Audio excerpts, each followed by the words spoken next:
اعوذ باللہ من الشیطان الرجیم بسم اللہ الرحمن الرحیم۔ ایک اعرابی سرکار دو عالم صلی اللہ علیہ وسلم کی خدمت میں حاضر ہوا اور کہنے لگا کہ مجھے کوئی ایسا عمل بتلائیے جس سے جنت ملے۔ آپ صلی اللہ علیہ وسلم نے ارشاد فرمایا، بھوکے کو کھانا کھلا، پیاسے کو پانی پلا، اچھی بات کا حکم کر، بری سے منع کر، اگر تو ایسا نہ کر سکے تو زبان کو خیر کے علاوہ کوئی بات کہنے سے روک۔ ایک حدیث کے الفاظ یہ ہیں، آپ صلی اللہ علیہ وسلم نے ارشاد فرمایا، اپنی زبان کو خیر کے علاوہ ہر بات سے روک، تو اس کے بعد شیطان پر غالب رہے گا۔ حضرت صلی اللہ علیہ وسلم ارشاد فرماتے ہیں، اللہ ہر بولنے والے کے پاس ہے، اس لیے ہر شخص کو اپنی بات پر اللہ سے ڈرنا چاہیے۔ ایک روایت میں ہے کہ حضرت صلی اللہ علیہ وسلم نے ارشاد فرمایا، جب تم مسلمان کو خاموش اور باوقار دیکھو تو اس کے قریب ہو جاؤ، اس لیے کہ وہ حکمت کی تلقین کرتا ہے۔ اس حدیث کو ابن ماجہ نے روایت کیا ہے۔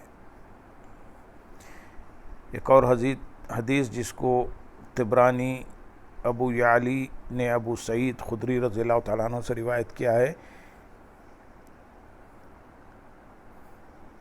حضرت ابن مسعود رضی اللہ تعالیٰ عنہ روایت کرتے ہیں کہ سرکار دو عالم صلی اللہ علیہ وسلم نے ارشاد فرمایا، لوگ تین طرح کے ہیں، غانم، سالم، شاہب۔ غانم وہ ہے جو اللہ کا ذکر کرتا ہو، سالم چپ رہنے والا ہے، اور شاہب وہ شخص ہے جو باطل میں مشغول ہے۔ سرکار دو عالم صلی اللہ علیہ وسلم نے ارشاد فرمایا، مومن کی زبان اس کے دل کے پیچھے ہوتی ہے، جب وہ بولنے کا ارادہ کرتا ہے تو پہلے اپنے دل سے سوچتا ہے، پھر زبان سے ادا کرتا ہے، اور منافق کی زبان دل کے سامنے ہوتی ہے، جب وہ کسی چیز کا ارادہ کرتا ہے تو اسے زبان سے کہہ دیتا ہے، دل میں نہیں سوچتا۔ حضرت عیسیٰ علیہ السلام نے فرمایا، عبادت کے 10 جز ہیں، ان میں سے 9 کا تعلق خاموشی سے ہے، اور 1 جز کا تعلق لوگوں سے راہ فرار اختیار کرنے سے ہے۔ سرکار دو عالم صلی اللہ علیہ وسلم نے ارشاد فرمایا،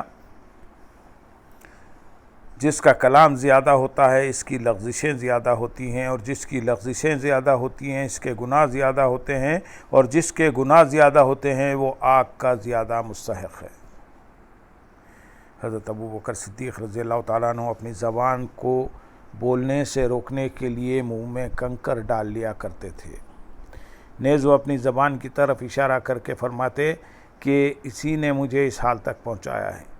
عبداللہ بن مسعود رضی اللہ تعالیٰ عنہ ارشاد فرماتے ہیں، اس ذات کی قسم جس کے سوا کوئی معبود نہیں، زبان کے علاوہ کوئی چیز لمبی قید کی محتاج نہیں ہے۔ حضرت طاؤس رحمۃ اللہ علیہ فرماتے تھے کہ میری زبان درندہ ہے، اگر میں اسے آزاد چھوڑ دوں تو یہ مجھے کھا جائے۔ حضرت وہب بن منبع رضی اللہ تعالیٰ عنہ حکمت آل داؤد میں فرماتے ہیں کہ عقلمند پر واجب ہے کہ وہ اپنے زمانے کی معرفت رکھنے والا، اپنی زبان کی حفاظت کرنے والا، اور اپنی وضع پر رہنے والا ہو۔ حضرت حسن رحمۃ اللہ علیہ کہتے ہیں کہ جو شخص اپنی زبان کی حفاظت نہیں کرتا اسے دین کی سمجھ نہیں ہے۔ اور زرائی رحمۃ اللہ علیہ کہتے ہیں کہ ہمیں عمر بن عبدالعزیز رحمۃ اللہ علیہ نے یہ خط تحریر فرمایا، اما بعد، جو شخص موت کو بہت یاد کرتا ہے وہ دنیا کی تھوڑی چیز پر خانے ہیں، جو شخص کلام کو بھی عمل شمار کرتا ہے وہ غیر مفید کلام نہیں کرتا۔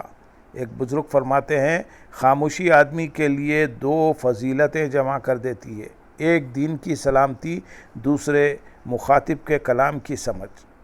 حضرت محمد بن واسع رحمۃ اللہ علیہ نے مالک بن دینار رحمۃ اللہ علیہ سے کہا، اے ابو یحییٰ، زبان کی حفاظت درہم و دینار کی حفاظت سے افضل ہے۔ یونس بن عبید فرماتے ہیں کہ جس شخص کی زبان اپنے دائرے میں رہتی ہے اس کے سب کام ٹھیک رہتے ہیں۔ حضرت حسن بصری رحمۃ اللہ علیہ روایت کرتے ہیں کہ چند لوگ حضرت معاویہ رضی اللہ تعالیٰ عنہ کی مجلس میں تبادلہ خیالات کر رہے تھے۔ احنف بن قیس رضی اللہ تعالیٰ عنہ ان لوگوں کی گفتگو خاموشی سے سن رہے تھے۔ حضرت معاویہ رضی اللہ تعالیٰ عنہ نے دریافت کیا، اے ابو البحر، کیا بات ہے آپ گفتگو میں حصہ نہیں لے رہے ہیں؟ انہوں نے جواب دیا اگر میں جھوٹ بولوں تو مجھے اللہ کا خوف ہے اور سچ بولوں تو آپ کا اندیشہ ہے۔ ابو بکر بن عیش رحمۃ اللہ علیہ کہتے ہیں کہ فارس، روم، ہندوستان اور چین کے بادشاہوں کی ملاقات ہوئی۔ ان میں سے ایک نے کہا کہ میں بات کہہ کر نادم ہوتا ہوں، چپ رہ کر نادم نہیں ہوتا۔ دوسرے نے کہا کہ جب میں کوئی لفظ زبان سے نکالتا ہوں اس کے اختیار میں ہو جاتا ہوں، وہ میرے اختیار میں نہیں رہتا، اور جب تک وہ لفظ زبان سے نہیں نکلتا اس وقت تک وہ میرے اختیار میں رہتا ہے۔ تیسرے نے کہا مجھے ایسے بولنے والے پر حیرت ہوتی ہے کہ اگر اس کا کلام اس پر واپس ہو تو اسے نقصان پہنچائے، اور واپس نہ ہو تب بھی کوئی نفع نہ ہو۔ چوتھے نے کہا کہ ان کہی بات ہٹانے پر قدرت رکھتا ہوں، لیکن جو بات زبان سے نکل جائے اسے لوٹانے پر قادر نہیں ہوں۔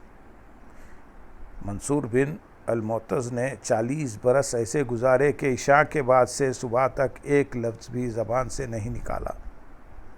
ربیہ بن خیثم رحمۃ اللہ علیہ نے 20 برس تک دنیاوی گفتگو نہیں کی۔ صبح اٹھ کر وہ قلم کاغذ اپنے پاس رکھ لیتے اور جو کچھ بولتے اسے لکھ دیتے، پھر شام کو اس کا محاسبہ کرتے۔ اللہم صلی علی سیدنا محمد وعلی۔ اس سے ہمیں نصیحت حاصل کرنی چاہیے۔ حضور اکرم صلی اللہ علیہ وسلم کے ارشاد کے مطابق اگر کچھ کہنا ہے تو خیر کہو ورنہ چپ رہو۔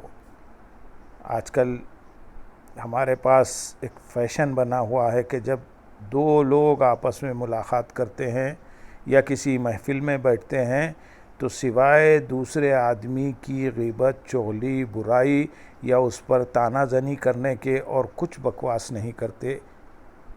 یہی عمل دوزخ میں لے جانے والا ہے۔ اللہ تعالی ہم سب کو اس سے محفوظ رکھے۔ اللہم صلی علی سیدنا محمد وعلی آلہ سیدنا محمد وبارک وسلم۔